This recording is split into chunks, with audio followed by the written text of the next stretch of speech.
ఆడబిడ్డలకు అన్నదమ్ములకు కార్యక్రమంలో పాల్గొంటున్న కరీంనగర్ పార్లమెంట్ అభ్యర్థి దేవుపల్లి వినోద్ కుమార్ గారు, పెద్దలు రవీంద్రరావు గారు, జిల్లా పార్టీ అధ్యక్షులు ఆగన్న గారు, మన జెడ్పీటీసీ గారు, మన ఎంపీపీ గారు, కళా గారు, డూలా గారు, ఇంకా పేరు పేరున ఈ కార్యక్రమంలో పాల్గొంటున్న అన్నదమ్ములకు ఆడబిడ్డలందరికీ హృదయపూర్వకంగా నమస్కారం.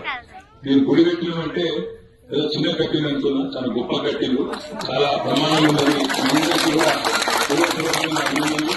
ముఖ్యంగా చిన్నారులందరికీ కూడా హృదయపూర్వకంగా నా శుభాకాంక్షలు. తప్పకుండా మళ్ళీ వినోద్ కుమార్ సార్ గెలిచిన తర్వాత మళ్ళీ వచ్చి ఒకసారి దర్శనం చేసుకుంటాం.